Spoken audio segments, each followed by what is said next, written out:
And I'd like to start to introduce Paul Larcey. And we're very grateful to Paul because he stepped in without hesitation when Miguel Centeno had to bow out as a speaker unexpectedly. Together with Miguel Centeno and a few others, Paul recently edited a book, How Worlds Collapse, with the subtitle, What History, Systems, and Complexity Can Teach Us About Our Modern World and Fragile Future. The book addresses the question what studies in the past can tell us about our present and future. This is especially relevant as our society confronts the impact of globalization and global systemic risks, such as financial contagion, climate change, and epidemics. Given the talks we heard yesterday, it is hard to find a book that fits better into this conference than the book How the Worlds Collapsed. And it's a very recent book for that matter. Paul studied engineering and material science and initially worked in the corporate R&D before moving into venture capital for a US company. After an MBA at Imperial College, he moved into senior executive roles with two global industrial companies involved in mechanical engineering and construction materials, respectively. Paul has substantial experience in change management, strategic global marketing of technologies, and has knowledge of a wide range of overseas markets and business cultures. He's a research associate at the Department of Engineering at the University of Cambridge, where he collaborated on projects around risk and resilience in specific areas of materials and civil engineering. I think this is a good moment to give the word to you. Welcome you to Paul.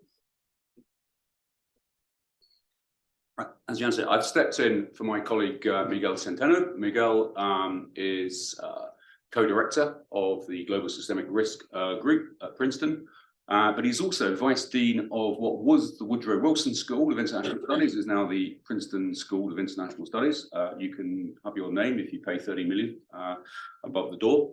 And so he's doing a lot of admin work and he's going on a sabbatical shortly. So I've stepped in on his behalf.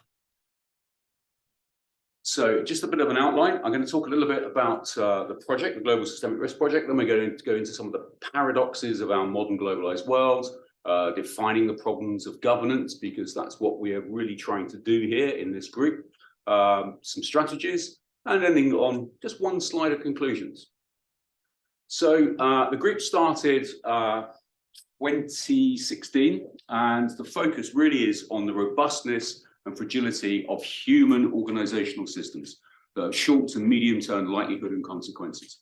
So we work quite closely with a group in Cambridge, the Cambridge Centre for Existential Risk, and also a group at Oxford called the Future of Humanities Institute. I'm sure many of you are familiar with them. And these are the people looking at catastrophic risk. Great overlap, but we're more concerned about the here and now, not about the singularity and humans being wiped out. Interesting though that is, we're more concerned about the interconnectedness of the world we've created and the fragilities that we have built into the system. Very much want to take a multidisciplinary approach. So we work with colleagues across the university at Princeton from various disciplines and globally as well. We're trying to make global systemic risk a subject of study, and we've done that. If you look down here, there's a thing here, isn't there? There we are, yeah, perfect. So we spent about a year during lockdown creating a massive online course. So it's about 20 hours, but don't be sort of put off, because it's split into sort of digestible sections. So you can go and just look about infrastructure risk, you can go and look about ICT risk, financial risk, or you can do the entire course and you get a certificate if you pass at the end. So anybody in university work who would like to point their students to that, we'd be very grateful, and it's free, of course. And if you go onto our website down here, you will see the various publications and the work that we've put out already, so I won't go over a huge amount. We started a couple of years ago and this is where the book came from, a conference on collapse from historical perspectives. So we thought, we're not the first society to be very, very complex. Humanity has created some very interconnected structures before. And what happened to the ones that collapsed? So we brought together some very distinguished scholars from archaeology, history, physics, ecology, this multidisciplinary approach, economics, and said, tell us about the things that collapsed in the past and why did they collapse? So we had, for instance, we had Joseph Tainter, who wrote a book in the 80s on the collapse of complex societies. One of the leading people in the field from Arizona State, I believe, and plus some other very distinguished scholars. And we just wanted to understand, what can we learn from the past? I'll come on to the book shortly. A project we're just about to start with Victor and his team is on global food security. This will be a 2, maybe 3-year project looking at production, trade, and consumption of food from various risk perspectives. Global food production is, as everyone has been talking about the last day, we're in a very unstable situation globally in terms of the biosphere. What's the impact? How interconnected is our food system and how fragile is it? So this is something we've started to work on. So what's the group about? It's about globalization. We live in a very, very complex and connected world. So I had a small research group at Cambridge, and we were looking at infrastructure resilience. So this, there we are. This here is the UK energy infrastructure system. Absolutely interconnected now. Those nodal points, and this is what we're interested in, the nodal aspects of fragility. Where are the points of failure? The global financial system, unfeasibly connected, and nobody fully understands it. I'll come on to that in a moment without a huge amount of detail. These are the sort of areas of interest that we have. And again, this is following in the footsteps of everybody who spoke yesterday, and there was some fantastic talks yesterday and some very distinguished people speaking. And at the same time, I'm going to repeat a lot of what everybody said, but I think it's important that we all understand the perspectives where we're coming from. So our areas of interest are tipping points, feedback loops, synchronous failures, cascading failures. And this one's quite interesting. This was a paper by Larcey on networks down here. This is taken from that paper. There was a massive infrastructure failure in Italy back in the 90s, causing massive blackouts. And all of it could have potentially have been resolved quite easily if with a little bit more systems thinking. Contagion, and we've just been through some interesting practical examples of contagion. And of course, cycles. So cycles, working with Simon Levine, very distinguished chap at Princeton on ecology. Again, what can we learn from this multidisciplinary approach? What can we bring in? Can we get outside of our silos to understand the fragility of the global world that we have created? So not saying that we were ahead of the game, but we were slightly ahead of the game. In 2017, we were invited to present a poster at the decision for it's the Society for Decision Making Under Deep Uncertainty, or guessing, as you could also call it as well. And we put a post up there, and we called it The Illusion of Control. So how perceptive were we? And some of these slides are from my colleague Miguel, who is a sci-fi fanatic. So you'll have to forgive some of the sci-fi bits put in here. I've removed a few slides. I suppose you can watch this recording, but I don't suppose you'll mind too much. And so this is from the Isaac Asimov book. The onrushing massive events must be deflected just a little to eventually limit collapse. But can it? Can we limit collapse? So this is the book here that's just come out, and I will quickly go on here. So there you are, you can buy it, and it's very reasonably priced. Prefer you bought the hardback, but quite happy if you just buy the ebook and the paperback. And so that's available. Are these slides being shared afterwards? Yes. Perfect, right. And it was trending #1 in Amazon sociology books last time we looked in the US. So we must have done something right. It really is a fantastic sort of, and we wrote one chapter and edited the rest by, as I say, some very distinguished people. We've got, as I say, Joseph Tainter, we've got Eric Klein talking about the Bronze Age collapse. We've got Tim Lenton from Exeter University in the UK talking about ecological collapse. We've got a couple of chapters which are a little bit mathematical. So that probably, I think Stephen Hawking who said that if you every equation you put in, you lose 10,000 readers. So we're already on the sort of back foot, but really, really worth having a look and quite inexpensive. I've got, come on. Do it, right? My indoor swimming pool is not going to build itself. So anyway, okay, so let's just sort of think what's happened. Back in the 90s, I started a corporate career, and at one point, so late 90s, early 2000, I had achieved increased profitability and increased market share. And I was asked by my boss's boss, he said, "How did you achieve this?"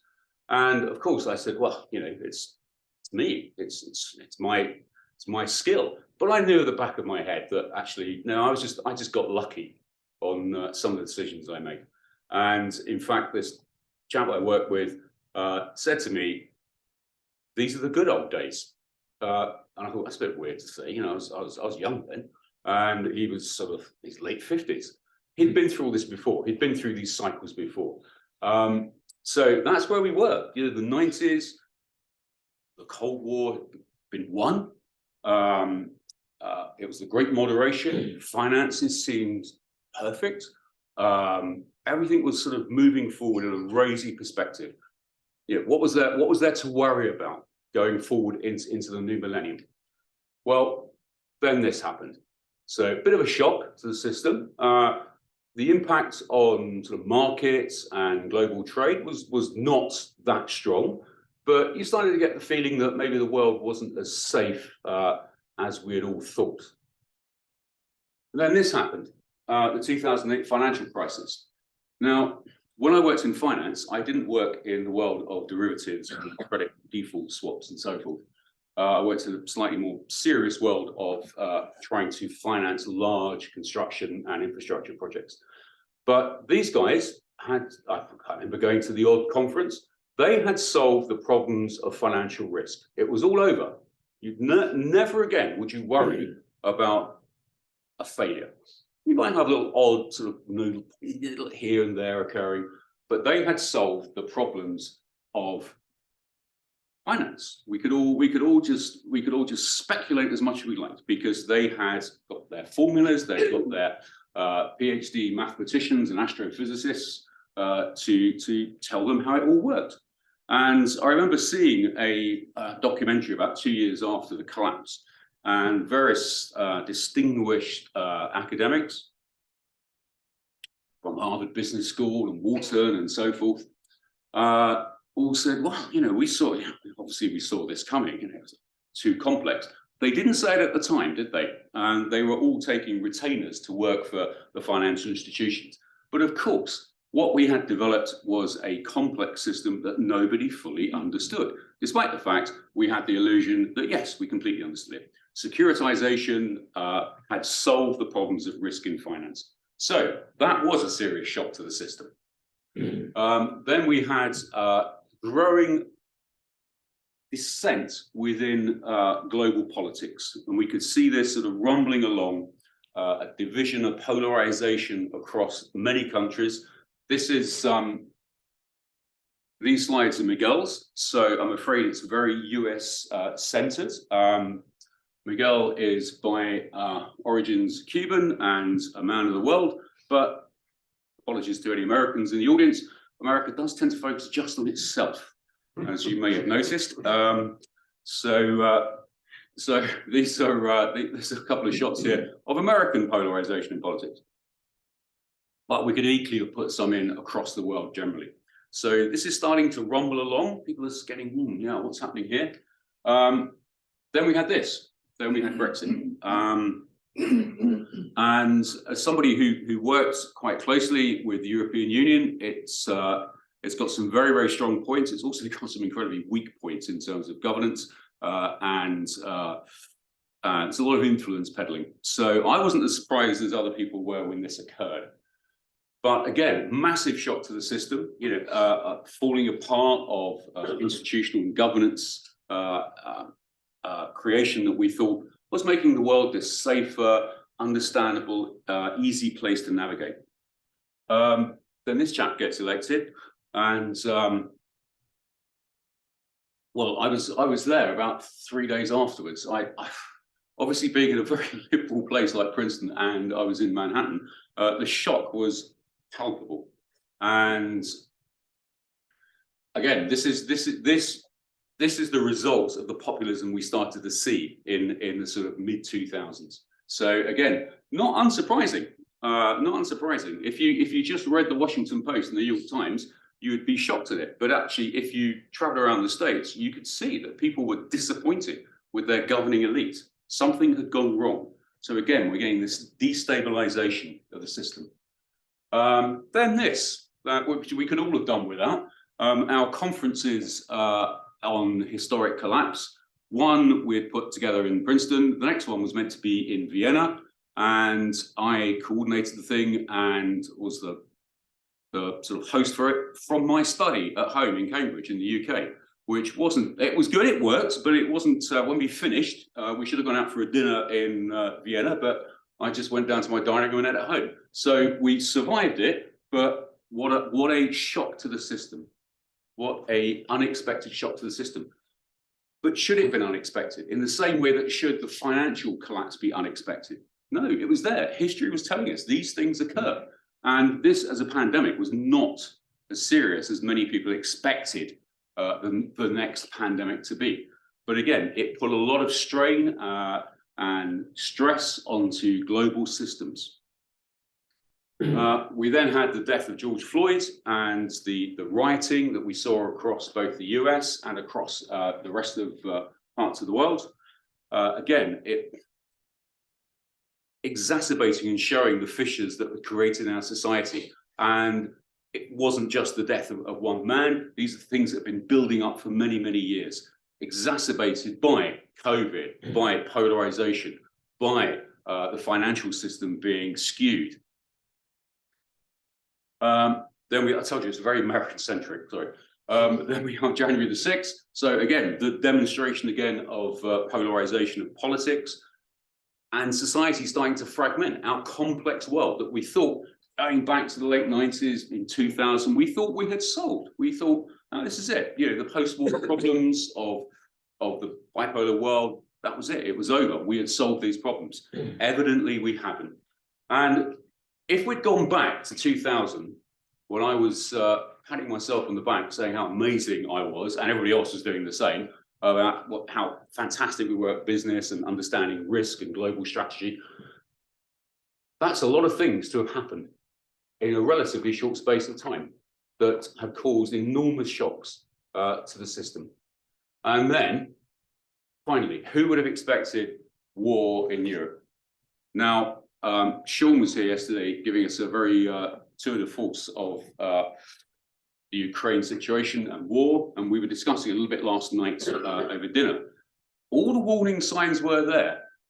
They were there if you wanted to see them. Putin's behavior, both aggressive military behavior in Georgia and then taking over Crimea, but also just pressure, diplomatic pressure, saying he wanted various treaties that NATO had not actually ratified. It was all there. We could have seen it coming, but we didn't. We didn't. So what next? What's our future? And Tower of Babel over here, and this is the Burj Khalifa. And so this slide is not saying, well, we've got collapse over here, and we've got modernity and fantastic engineering here going into the future. No, this is more about hubris. This is hubris. I imagine many of us here have been to Dubai. it's a slightly mad project to build this city like this in a desert. And I've been to the very top of this because I was there. I thought, I'm here, I might as well get to the top. And you get up there and you see the city, and then you see desert and desert and desert. And taking off from Dubai Airport, you start to see, as you lift off, you start to see patches of the desert that are green, that people have made lawns in houses.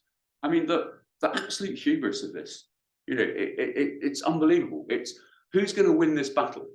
And we were talking about cities yesterday being not very sustainable. This must be the most unsustainable place on earth that we have created. And I believe Saudi are trying to emulate it several times across Saudi Arabia.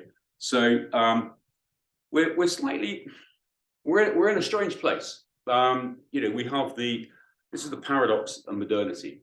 We're at a point in human history where it's probably better to have been born and be a human than any other time. 100 billion humans. We're doing pretty well. I'd rather be here than any other point in time. And I mean, we saw that where would we all be without our world in data to come up with these graphs for us? Look at the sort of success that we've had as a species. Go back to the 1820s, go back to the early 1800s. Not much change from the previous few hundred years, and we didn't live much longer. And that's where we are now. So we can build the Burj Khalifa. We can cure various diseases. We live longer. We have more money. But at the same time, we're not very happy. So anxiety increases across the world, across all different demographics, across all different cultures. 70%, this is a Ipsos study from 2023, 70% think the world's changing too fast. 70% also want a simpler life, although people say that, they may not quite mean it in that way. Institutions. People just don't trust institutions anymore. We just had some elections in the UK, and the Labour Party beat the Conservative Party, so they're all sort of waving their flags, and of course it'd been the other way around if they'd be doing the same. But the turnout was absolutely about 20%. So people are not even becoming part of democracy, they're just walking away. We saw what happened during COVID, doubts about technology and science. And, I was somebody who was brought up to absolutely believe in technology and science. This was the way forward. This was how humanity was going to progress forward.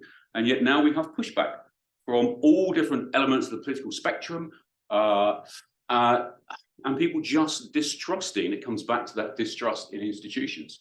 The world is rife with conspiracy theories. It doesn't take too long to go onto YouTube or the internet to find the most ludicrous theories out there, which are seen and believed by millions of people. We're entering a period of a polycrisis, just one crisis after another.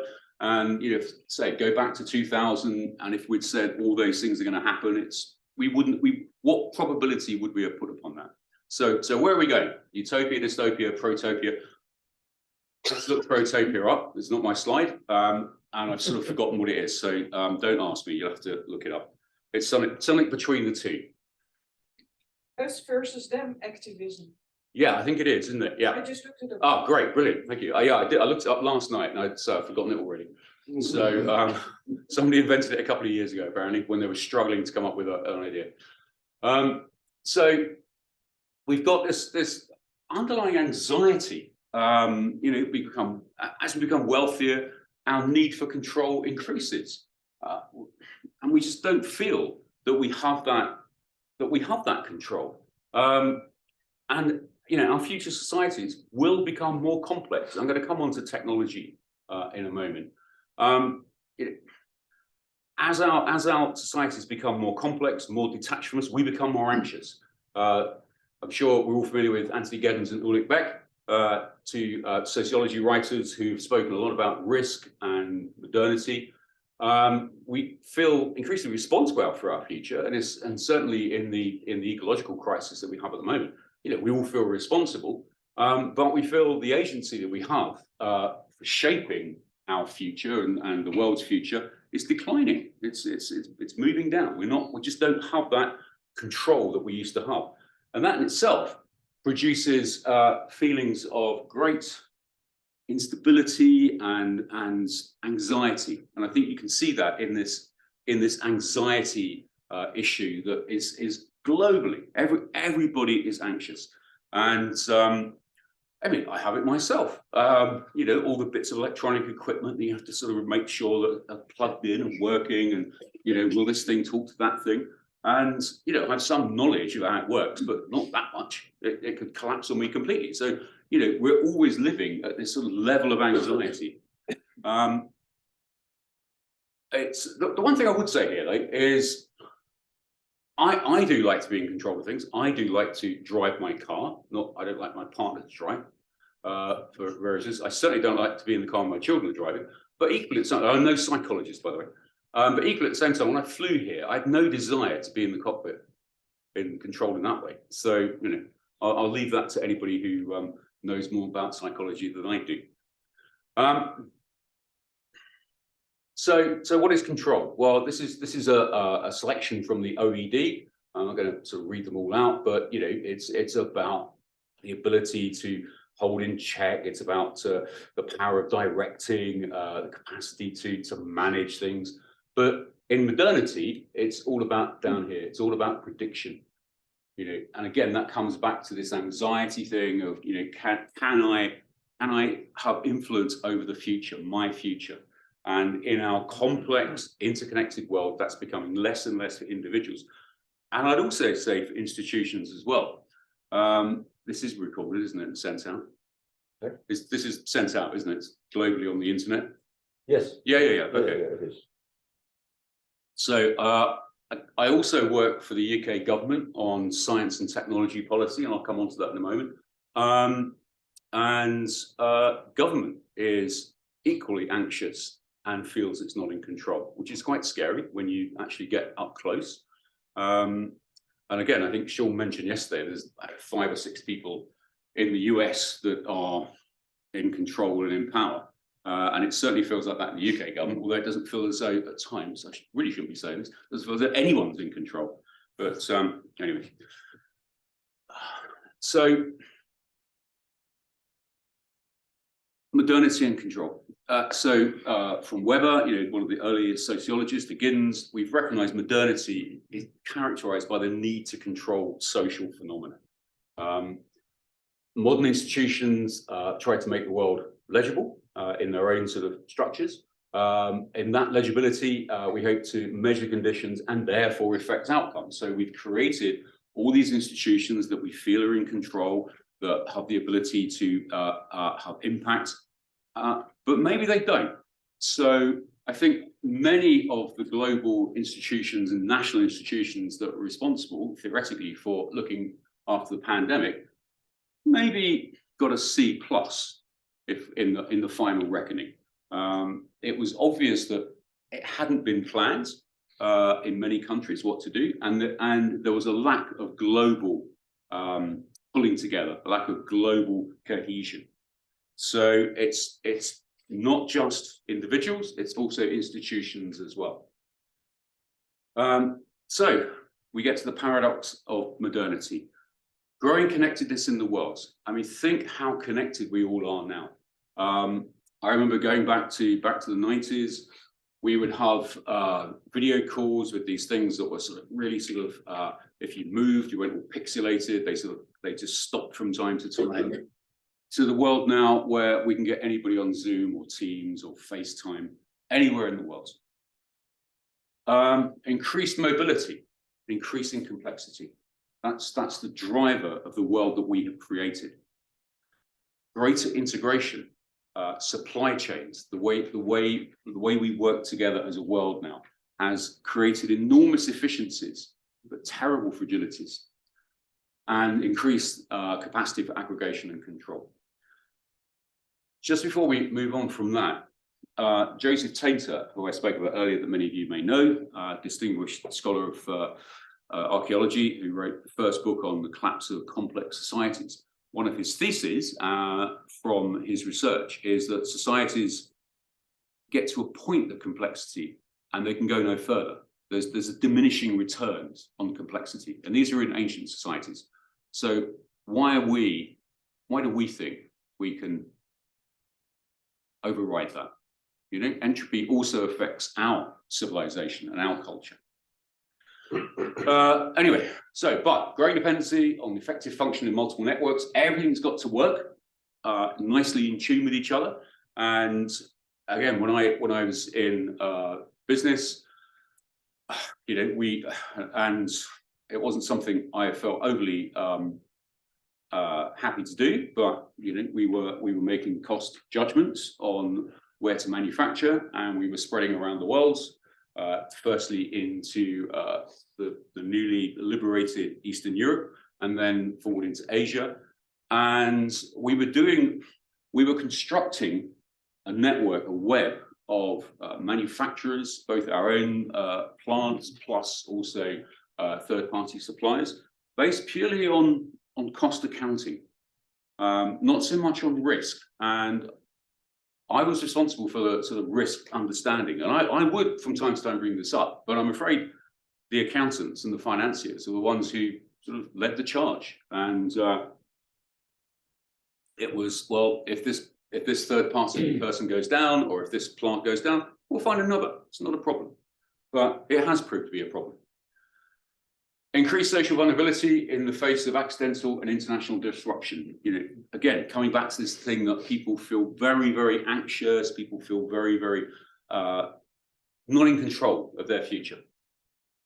So the illusion of control, I'm not going to sort of overly go through this. This is the Langer's work. Continually frustrated, we cannot predict, much less control social phenomena. So we have the illusion of control. Individuals and institutions need to maintain this illusion in order to exist.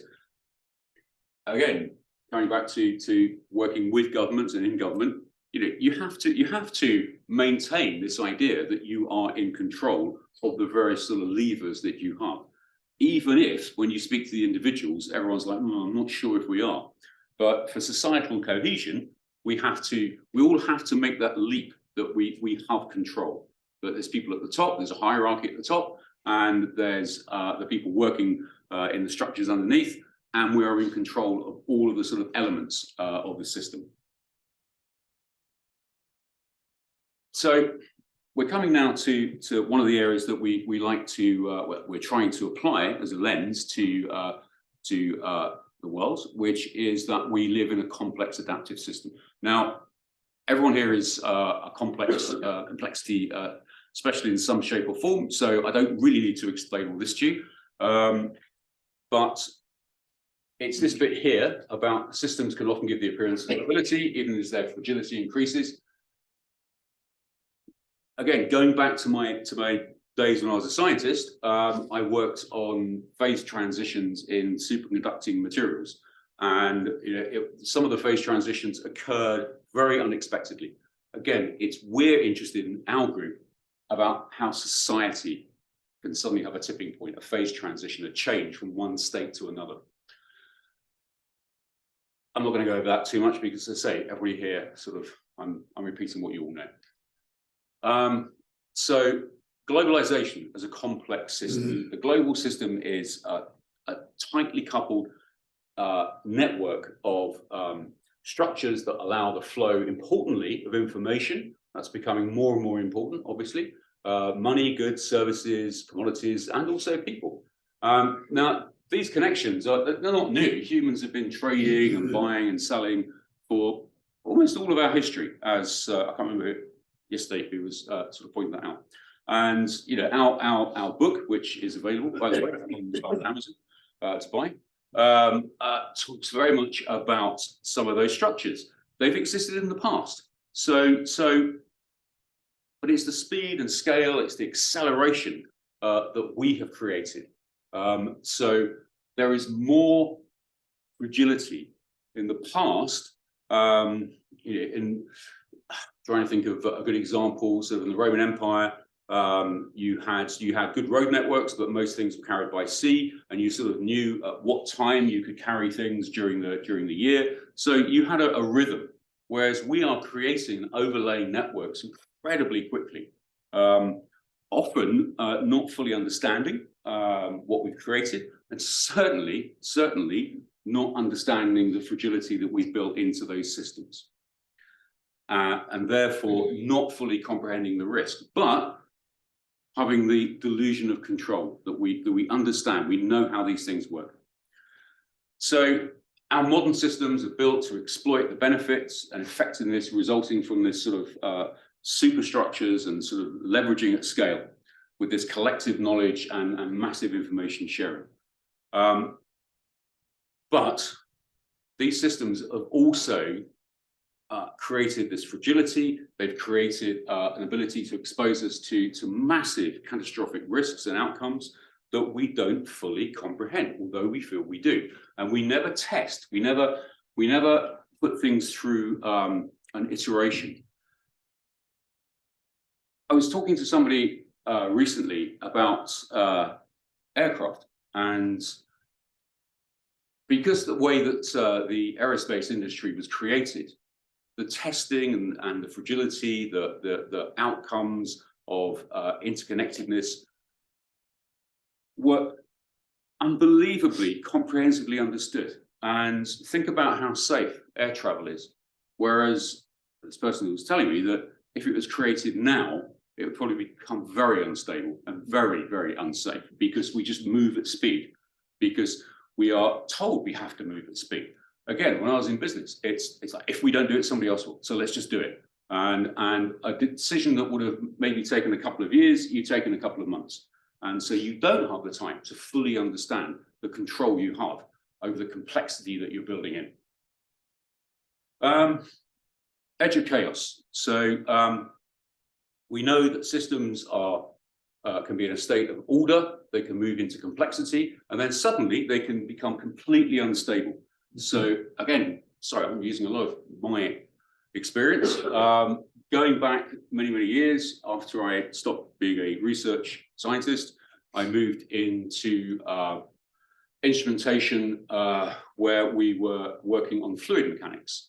And fluid mechanics, we have all the equations of fluid mechanics, but they're approximate equations. They cannot truly tell us when we get to a point of chaos. They're completely unlike the equations that dictate sort of solid materials. So sort of beam strength equation, that will be there forever. That's always going to work. We'll always know what weight we can put onto a beam and how we can structure it. But in fluids, we can't, because they have a degree of complexity that we don't fully understand. And I remember back in the 1980s when I was at university buying the book on chaos theory by, I can't remember the mathematician who brought that out. The maths of it was a bit beyond me, but the concept I thought was fascinating. And we are now seeing that, you know, we have created complex societal structures that are on the edge of chaos, that are always just about sort of staying in a complex arrangement, but not tipping into anarchy. But we don't understand them.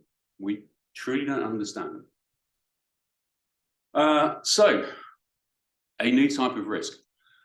If you type systemic risk into Google, the chances are you'll come up with page after page of financial analysis, quantitative financial analysis. So it's a term that's used in interbank lending, it's used in currency trading and so forth. We're trying to say, no, it's a subject that is comprehensible to every single structure we have in the world that we have created. So it's the risk to the system that is poised by the interconnectedness of network and those nodal points, those points of failure. So when I worked in research on infrastructure systems, it's the nodal points, it's the points of joining that are the ones that are the most fragile, not the whole network in itself. It's about the connections, it's about cascades, thresholds, it's about how local risk scales up, and in the totally interconnected world that we have created, how it can spread in contagion across that world. Emergent risk arises from the individual parts connected to form the whole. So emergent phenomena is very interesting, and I'm sure, again, I'm talking to people who know exactly what it is. But I've read a very, very good summary in New Scientist on the way over. It was just like a little clip of different things, one on consciousness, one on virtual particles, there's one on emergence, and I think it was quite a good description that oxygen in itself and hydrogen in itself, they're just gases, you know, you put your hand in them, but you mix them together and you get wet. You know, that's unpredictable. We wouldn't have predicted that. So we have these emergent phenomena that come out of individual components that we can't predict. And again, the system that we have created, the global system we have created, there are emergent properties that we have no idea that they will suddenly appear, a bit like the universe. So defining this problem, the problem of the paradox of modernity, the problems with globalization. Now, this is Miguel's cherished slides here. It's because he's a tenured professor of Princeton, so he can afford a Porsche. But before that, he hasn't got a Porsche for it. But before that, he had many, many VWs. When I also started my early life, I had many cars that were like this, and they broke down all the time, and I could fix them because I could pull the bonnet up and I could sort of work out where things are. I don't own a Porsche, but I've got an Audi. I open up the bonnet and it's all sealed up. I've got no idea how it works. And I take it to the garage and the guy plugs the computer in and says that's £1,000 for whatever they've done.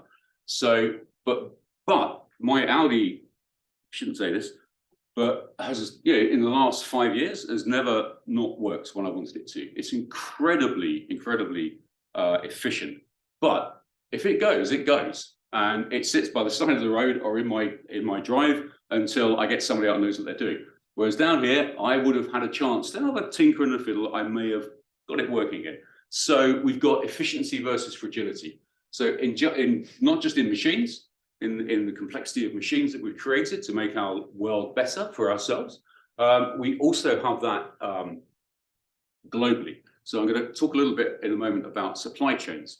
But you know, we know that we've created enormous efficiency, and we don't fully understand the fragilities until something goes wrong. We've got emergence, which I just spoke about, and we've also now got, adding into the mix, reliance on non-sustainable resources. And climate change will bring more instability.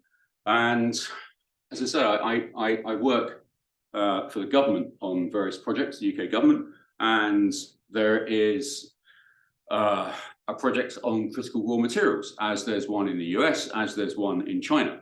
And there's something called the Economic Conflict Group that I do some work with.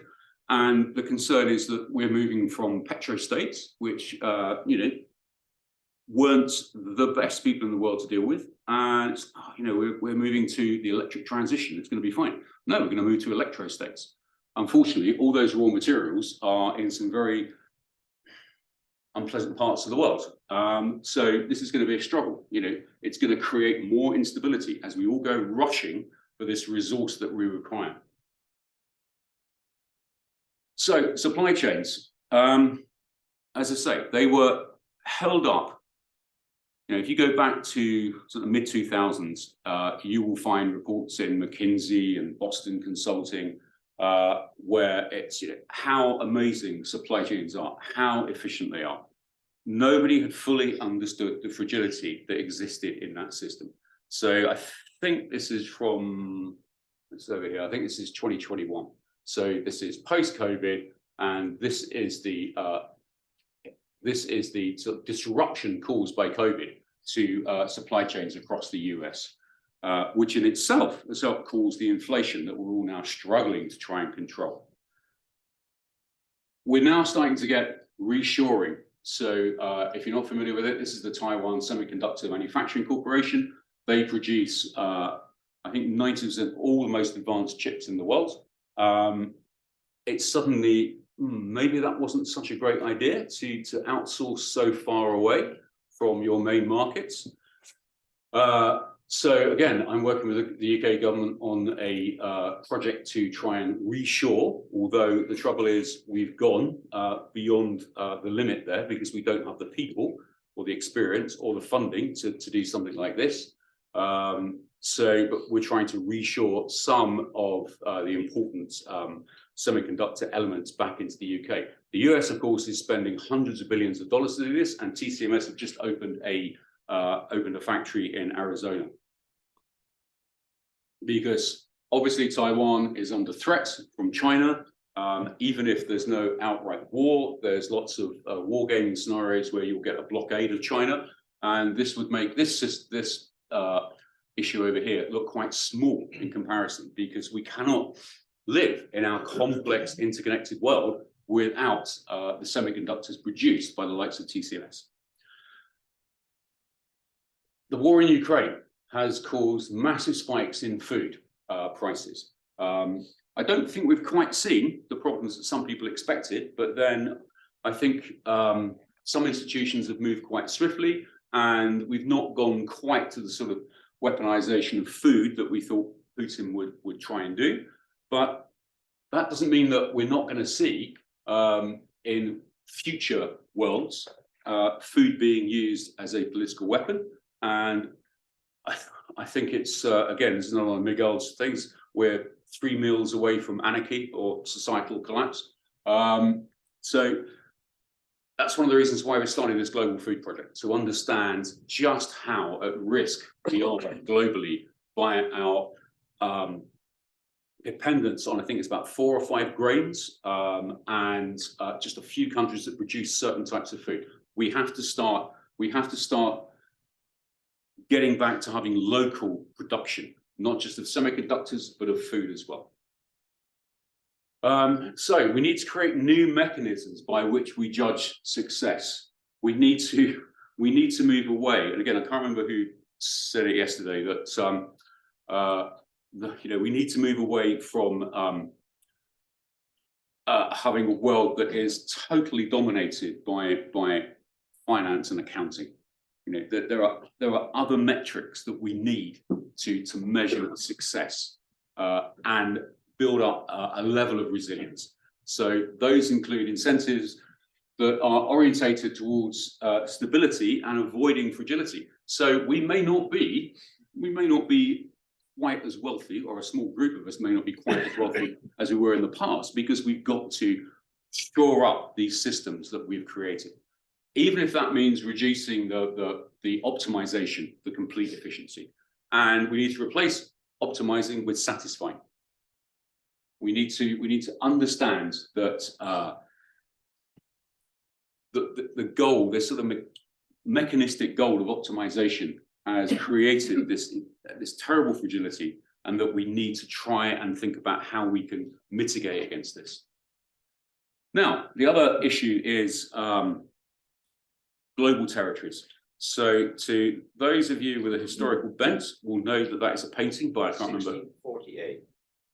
That is the Peace of Westphalia, which is seen as the pivotal moment in certainly in Western history, where nation states become recognized and start to have a legitimate construct of their own. So I do believe this meant that the Swiss were no longer controlled by the Austrians, and the Dutch were no longer controlled by the Spanish. And it led to the idea, and the German states started to get their own sort of semi-independence. It led to the fact that we had institutional structures in smaller little networks. But going forward, we need to create institutions that create this sort of local level knowledge to inform us. A little bit like those nation states, but also allowing global coordination for the problems that we have created and the fragility of our interconnected global world. So it's possible the nation state is transforming from what it was since 1648 to something different. I don't know what that is. We don't know what that is, but it may well be transforming. And what models are there? Again, I don't have the answers. We're just posing this. One of the things we want to do with our group, and we do occasionally, is to not just talk endlessly to academics, and marvelous though it is, but to speak to policymakers, the people who actually make the decisions and are controlling our lives. The illusion of win-win. That is not my cartoon slide, by the way, but there we are. I'm stuck with it. Yeah, it's quite fine. So zero-sum games. So I think we don't want to really address the sort of unpleasant reality that there are zero-sum games in the structures of the societies that we have created. Somebody has to pay for things. And the problem with the policy decision is who pays and how do they pay? So again, no solution to this, but we need to face up to it. It's not something where we can say we will all win. We won't. Now, a little bit about technology. So, as I say, I work with the UK government on understanding emerging technologies and what their impact might be, both in terms of the UK economy and also around national security. So I quite like this slide. I've just picked on virtual reality and augmented reality. So there we are down there. We get gaming. Everybody loves it. It's fantastic. You have great fun. And then we move up here into a wonderful utopian world. The world's now connected, instant translation of languages. We're all sort of chatting to each other, regardless of what language we speak. It's a safer place with less crime. We're all more connected. Or alternatively, it could all go the other way. And we get down to here. We're now so connected that we live our life online and we never see real people. There are some societies, and if you have any association with teenage boys, you can see that we're here already. Hackers can now do awful things. You know, they can kill people. They can have terrible connections in the digital world. It'll be a mixture of the two. But all the technologies that we create have these two alternatives, and it's always a mixture of both. I mean, humans will, unfortunately, often go down to here. There's a subgroup of humans who will want to do this. And technology is now accelerating at such an enormous pace that it's really hard for any one person to comprehend how fast things are moving. So these are projects that I've been involved in, not these slides, but this is some of the stuff I've worked on. So quantum computing.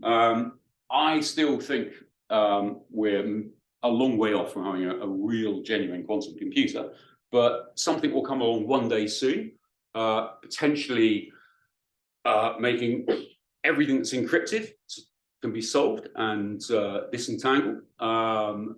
The impact on this is going to be enormous. There's some positives to it. So in terms of drug discovery, some of the biggest sort of money piling into quantum at the moment is by venture capital, certainly in the US, is the discovery of new compounds and drugs. I mean, AI has already done this with open minds, and then using quantum, you can go from drug discovery that may have taken years to maybe a few weeks. So there's some positives, but there's some really unpleasant negatives that quantum computing can unleash on the world. Synthetic biology, it's not my area of subject, but I know it's of huge concern to governments globally. You know, we can do some unpleasant and create some unpleasant things in the lab. You know, I think the human genome cost $1 billion 20 years ago, and now you can get your genome for $500. CRISPR technology is moving to the point you could do it with a basic biology degree and some stuff in your kitchen.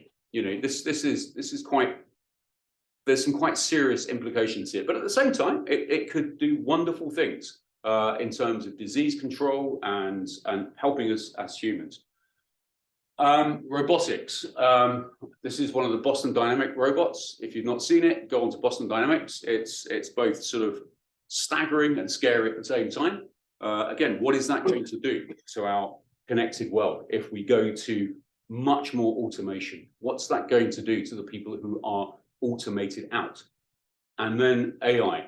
So, you know, I could have put a slide up here talking about the wonders of ChatGPT 4 and so forth, but within a week or two, it would be overtaken because it's moving at such speed now that we don't quite understand where it's going to go or the implications. And I think, again, there was a slide yesterday talking about people who are going to be wiped out by this. Lawyers, well, you know, wouldn't be a bad thing, accountants, but a lot of other sectors as well. And this could be the hollowing out of the middle classes of society. What are the implications for this in terms of global risk, in terms of political instability?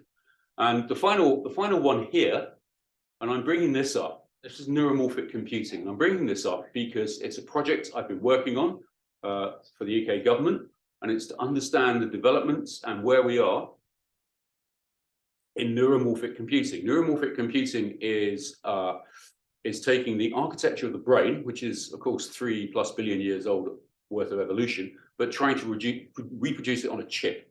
And some people have succeeded in this, not to the level that they want or where potentially they could be, but some have succeeded in this. Why would we do this? Because chips at the moment use huge amounts of energy. Neuromorphic chips would use very, very little energy.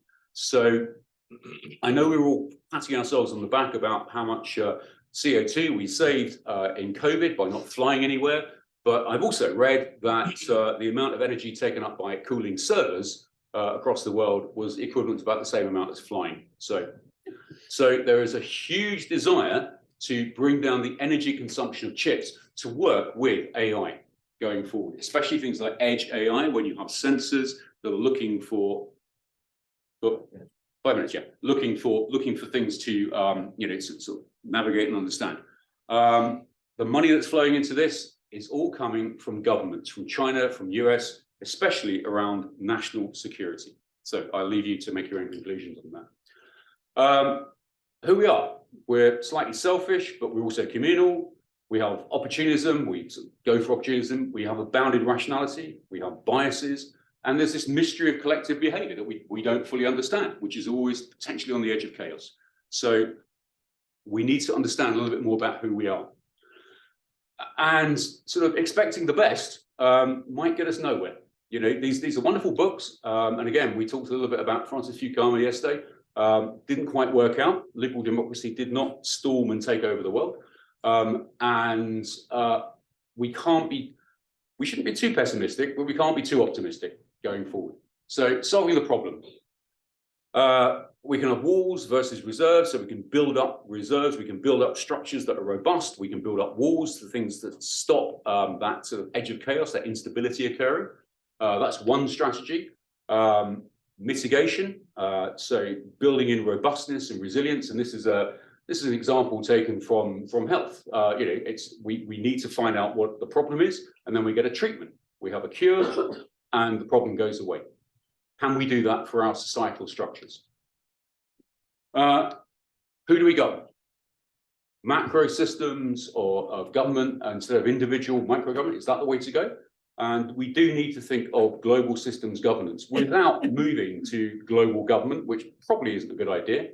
And can we impose modularity on our institutions and our structures?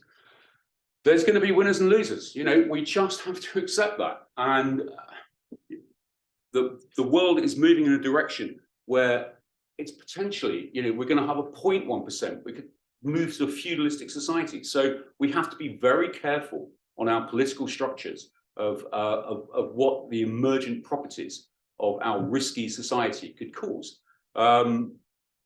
It's one of our co-authors in the book, Peter Turchin from the University of Connecticut, wrote a paper. He's a quantitative historian. He wrote a paper in 2010 using variables, sort of plotting out across history where societal collapse would occur, and he predicted that societal collapse would start to occur in America in 2020. Come 2020, he was suddenly, you know, on the front page of Time magazine and being interviewed on NBC. And he has made other slightly grim predictions that we have to be very, very careful of as we move to this accelerated technological world, this loss of control, and this growth of anxiety. We're talking about the environment. You know, we have to understand that there are obligations and norms both to humans and to nature. The whole is larger than the sum of its parts. You know, how do we govern this complexity that we've created? So a couple of examples. We can go to Eleanor Ostrom, who has done some marvelous sort of studies and some work on understanding how private and public institutions overlap and how you can have a a sort of self-organizing governance and reciprocity of the world. Or alternatively, The Tragedy of the Commons by Garrett Hardin calls for intervention and a cohesive state. You know, what direction should we go? What is the best one? And I don't know. We're still sort of challenging ourselves to this. So some new governance paradigms, rethinking policy for adaptive management of complex adaptive societies. We've got to understand that what we have created, we don't have dominion, we don't have control over it. But we could start to sort of understand some of the fragilities that we're building into it. No system can protect robustness while assuring resilience. We don't have the money, so we have to think how we balance things out. And we need to build governance structures that possess flexibility to adapt to a rapidly changing world. And emergence will occur. It will just come out. You know, it will occur in the system. And we need to acknowledge that we'll fall short and work to compensate that increasing inequality. You know, how do we cope with that? What do we do? What do we put in structure? So we've got to have paradigms that are nimble and adaptive. If we want to give a degree of agency back to ourselves as humans in this rapidly uncertain world that we have created and are moving into an even more uncertain future. So conclusions. Illusion control is incredibly dangerous. I think we've learned that yesterday. And we see that in the work we do at Princeton, increases global systemic risk, and we have to rethink our policy paradigms. I don't have the answers to this yet, and I don't know if anybody will. But we had a few historical allusions yesterday to classical Chinese history and to Greece. So I'm going to leave you with Herodotus from 430 BC to show that what we're talking about has been on the minds of humans for a very long time.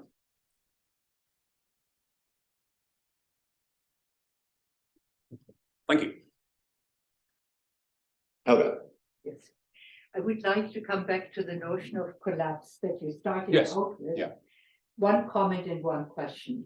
The comment is you undoubtedly know that many historians have started to question the notion of collapse under the premise that this is the view of the big empires that collapsed, while what happened indeed is that like 90% of the population were liberated, in the sense that some of the big cities that were walled in, had to release people, and the walls were there not only to protect against outsiders, but also to keep the forced labor inside. So this is one hypothesis. It's just a comment. But I would like to come back to what you showed us about globalization. Let us assume that the present geopolitical tensions, and we heard so much by Sean about them yesterday, become more tense. And among other things, they lead to a split of technical standards. Yes, yes. And given the interconnectedness and the technological dependence that we have, would this be a collapse? How would you characterize it? And also, Sean showed us this one world map where you would see the rise of countries in Africa and in other parts of the world that now become neutral or more aligned with China or Russia, or however you define it. So in other words, there is something going on in the world. Is this a collapse or not? And the underlying question, of course, is which are the boundaries of the things you're talking about? Sure. So let me just get to the first point. Yeah, collapse is a contentious term. Absolutely.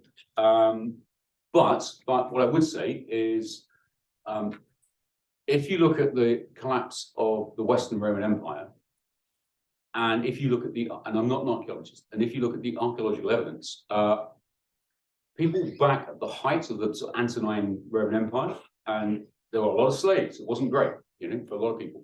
But on average, people about the same height as us. 1,000 years later, they'd lost about 18 inches when you dig up their grave. In Britain, the pottery, the potter's wheel disappeared. There were no roof tiles for 1,000 years. So people may have had a little bit more agency, but possibly their lives were not as fruitful. So again, it's a contentious issue. In terms of technology and the bifurcation of the world, yeah, I think again we don't know. I mean, you know, in terms of just going back to supply chains, I was asked to moderate a talk on supply chains, and it was a professor from Wharton School. It was somebody, I can't remember the other school, and there were two people from the White House. One was one of Biden's senior industrial advisors, so it wasn't allowed to be recorded, which is really annoying. So I had a preamble. I said, "Oh, you know, sort of global things. You know, I'm sort of, you know, I work on sort of critical supply chains in the UK." And they said, "No. This is just about the US. This is just about the US. This is just about shoring up the US. We don't want to know about anybody else." So that is a sort of indication. And I see it with my own government. I see it, yes, I see it certainly in China, that people are saying, no, we're going to sort of pull in slightly. That stuff on technology, you know, AI, quantum, we're getting into a new arms race. The deterrence theorists in the Ministry of Defense and the Pentagon see AI as the third offset, whereas miniaturization is the second, nuclear weapons are the first. So yeah, we're heading into a more fragmented world. So I don't think globalization is going to disappear, but it will change its nature, as all human structures change their nature. Is that collapse? I don't know. If our systems can't talk to each other because they're using different protocols, then it would be a collapse. But would it be a collapse? And again, you go back into history.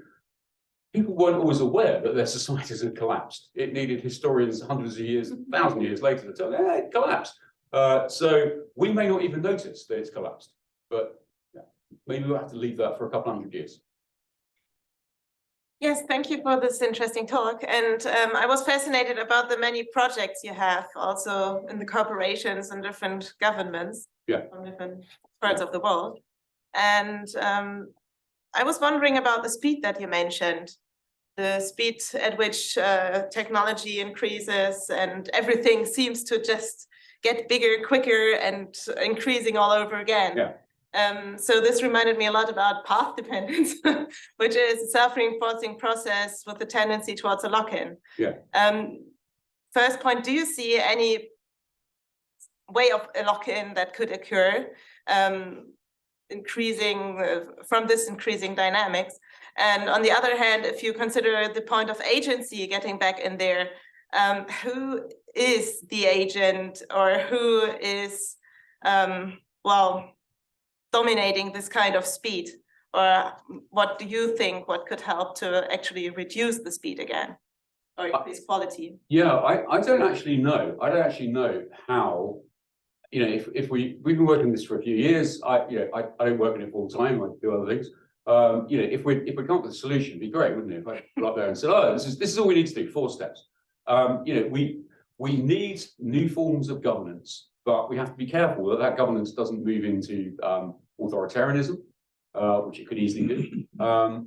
We need to somehow give people back some illusion of agency, that they feel they've got some control over this rapidly accelerating world of which nobody is in control of. So the answer is I don't know. But in terms of technology, it gives me the chance to say one of E.O. Wilson's great comments that humans are Paleolithic brains, medieval institutions, and godlike technology. You know, this is not a good combination. You know, how can we sort of control this? I don't know. We're trying to come up with some paradigms that we could construct that enable us to understand the fragility, understand the possible lock-ins where we get locked into a system. And importantly, you know, we can sit there as academics and just talk about it. I took a book out of Cambridge University Library the other day that had not been looked at since the 4 years it was published and put in the shelf, which is, I'm sure they were happy they published that book. What's the point if you can't make a change? So we need to speak more to policymakers than just other academics. Here's a question. There was I can't see you, but yeah, all right. Thanks. Soumya. Yeah, just on the topic of lock-ins and path-dependent narratives, one thing that I found quite striking in your talk and what we heard yesterday is how sort of the predominant paradigm here is extractivism. You know, when we look historically at the Industrial Revolution, many things, what we are often not talking about is at the expense of whom or what. And it's the same trend now in technology. We see with AI, there's a lot of ghost labor, there's a lot of sort of unspoken and exploitative trends there. So I'm just wondering, in the sort of control, if our control, one theme that keeps coming up is our collective failure to have foresight. Is that coming from this sort of elephant in the room where we're not looking at our inability to let go of these extractive paradigms? So I mean, I have a personal view that you know, humans are incredibly acquisitive, incredibly successful, you know, incredibly wonderful pinnacle of evolution to this point. But we also have some very dark sides. So, you know, I don't think we're ever going to create a world of perfection. How do we manage it? So you know, I think everybody was seduced by the sort of tech world of the early 2000s. You know, Google's, you know, do no harm, and how wonderful it was in the Bay Area. But, you know, people found ways to extract labor, extract resources. And again, there's been a complete lack of governance. You know, these large tech companies have been allowed to, you know, create massive issues around the world, not just, you know, what we see in terms of, you know, privacy, but think about all the mining we're doing for critical raw materials that we're just sort of, we're ignoring cobalt extraction, we're ignoring lithium extraction. So yes is the answer, and I don't have a solution. Okay. I wonder if in this respect, there is a hope. In one of the slides you mentioned, you know, 70% of people actually want or long for simpler life. Yeah. So why do we keep wanting to spin this wheel faster? And I suggest, I think a lot of it is about our political economy, economic structures, who wield power. We end up with too many sociopaths in positions of power, not just in the government, but also in corporations. And I feel like, yeah, it seems to be more of a political task, and maybe when policymakers or politicians should realize it, and you know, what we actually need is economic democracy, which does not exist. Yeah, again, it's been a question for humans for a very long time, isn't it? It's not something that suddenly jumped upon us. But how do we balance off the acquisitive nature of humanity that has created the world we spoke about yesterday and earlier, that we all now can expect to live probably to our 80s rather than 28, and live quite well, and, you know, not worry about starving? How do we? And that was done by both collective behavior and also acquisitive behavior. So how do we balance those off? I don't know. You know, it's that there have been many solutions tried, some of which have not turned out very well. So again, it's that thing of governance at the end. You know, do we look at Ostrom and her, you know, that we work together and we create structures, or do we go down the path of a cohesive state? I mean, I don't know. I think I know the one I prefer, and it may not be perfect, but then the other one wouldn't be either. But the other one would be a direction which we've got, probably can't back out of. And in terms of technology, no one's in control. There's no one in control. No one's in control of the internet. No one's in control of AI. No one. I saw Elon Musk and various AI people say we have a moratorium for 6 months. I know that, you know, in the US and the defense side of the US, it's like, well, no way. We'll just give China 6 months advance over it. So it's never going to happen. But no one person can press a button and stop it. Who is we? Who's we? The we is a fat word here, and you're talking about sort of, I would say, the American sort of reality. I work a lot in Africa, and there you have situations where lots of these institutions are missing and still people are making a living. And by the way, they do have old relationships that make things work. We're talking about extraction here. The guy that I talked with in Guinea, he spoke Chinese because he had done his study over there. So that the Chinese were now building a dam over there that was logical for him. So the we is a fat word, and it needs to be unpacked to understand what we're saying here, because otherwise it sort of keeps on sort of. Sure, no, I mean, the we in my we here is the whole of humanity. So, but then of course it splits down into groups, but you know, we have created this interconnected world, you know, doesn't matter where it started from, whether it started from the US or, you know, China's now got the advantage in quantum computing. So, you know, other bits of the world will sort of spike up and spike down. So yeah, we was all of us. Are there any questions from the internet? No, none. Any further questions? Paul. I'll pick up one. My question is probably somewhat similar to Helga's. If you look at global governance examples, the COP process is probably an interesting case study.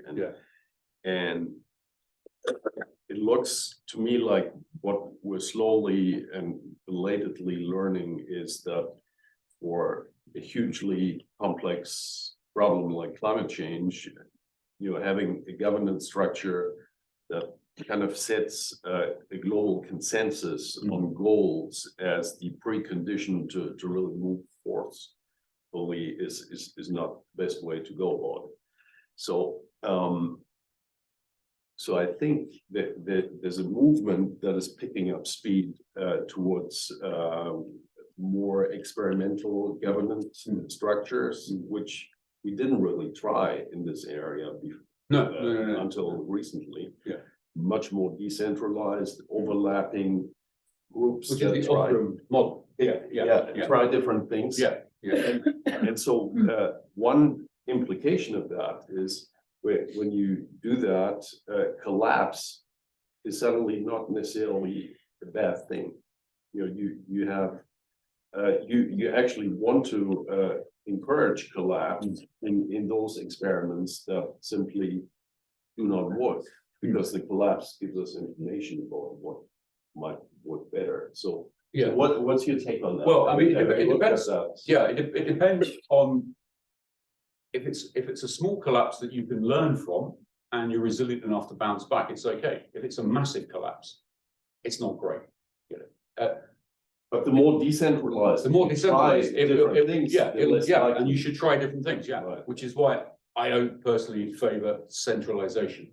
And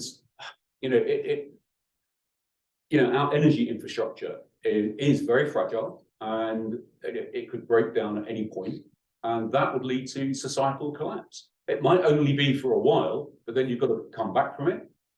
We were talking about Ukraine yesterday. I mean, okay, that's a completely different issue, but that's going to be $1 trillion to repair that country. But going back to governance, it'd be great to have smaller experimental ways of governance and to see if they work. And if they don't work, we try again. And I think, as I say, that's the Austrian model that I would prefer.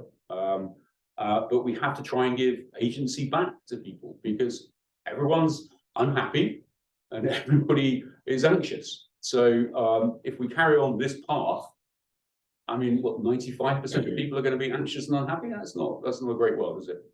So.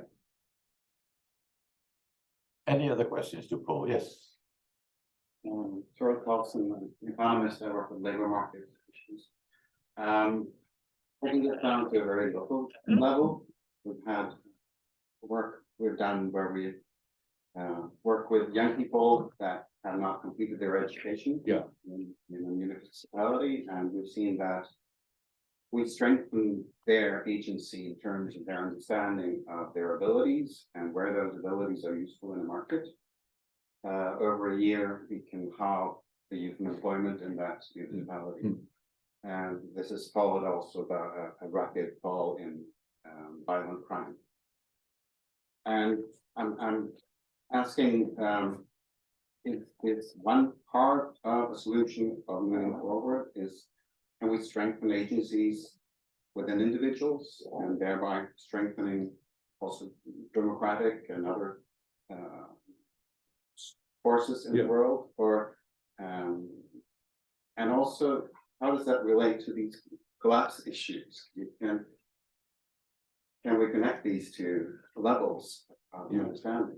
So in terms of collapse, I think as I said at the beginning, we work with some of these existential risk people who are talking about massive societal collapse. We're just concerned about problems in the nodal aspects of globalization that are fragile and could collapse. It doesn't mean the whole society collapses. It just means the food structure breaks down and it creates social dislocation.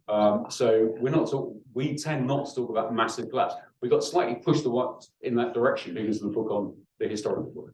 But we're trying to deal with the real world rather than the past. The past was the real world, I mean, today. And yeah, I mean, whatever we can do to bring agency back to people has got to be good. It has to be good. The trouble is the technology we have and the systems we have are creating less agency. So we have to intervene. We have to intervene at a local, and it gets harder the higher up you go because no one's in charge. No one's in charge of AI. But I think, yeah, it has to be down at that local level again. But I'm not a political scientist, so I don't have the background to sort of really answer that in depth. All right. Here, over here. I have a maybe kind of in the dark. So. I maybe a comment because I think it's really interesting with this collapse idea. And Per Olsson, I'm at the Stockholm Resilience Center, and I worked on the resilience, and resilience theory has looked at the collapse and renewal aspects for a long time. So I'm really interested in that sort of collapse and renewal. Yeah. And in transformation, I work on transformation and societal transformation research, and the transition research is talking about collapse, but it's talking about sort of a need to phase out what's not working. So phasing out, they use words like phasing out, unlearn, hospicing modernity is Vanessa Andreotti's work. Yeah, it's very cool work. Sort of sounds quite terrible. Yeah. But it is about, it's not about like a full collapse of society. It's more like sort of maybe collapsing than the parts of society is not working. So I just want to, it's more of a comment, but yeah. No, I mean, again, I think it's come up a few times. We have to try and let go of things that don't work. The trouble is, there's lots of things that don't work, but a lot of people, but they work for a few people. So it's going to be hard to wrench those hands off without having some horrible revolution of which we've seen in the past. So yeah, we have to learn how to let go and prise people's hands off. Maybe putting them in a hospice. Right. But it is because let them die with dignity. Yeah, exactly. It's dying with dignity. I think is key. I think it's absolutely key. Otherwise, if you just sort of push things to die, it's going to be the opposition, absolutely, the resistance. Absolutely. And I mean, collapse of any kind is we talk about collapse being not a good thing, and it's not a good thing for most people, but it's an opportunity for lots of others. Evolution. We talked about dinosaurs yesterday. We wouldn't be sitting here. It wasn't great for the dinosaurs. And maybe AI will take over. We won't have to worry. All right. I think this is a good time to have coffee. So let's please thank Paul for his talk.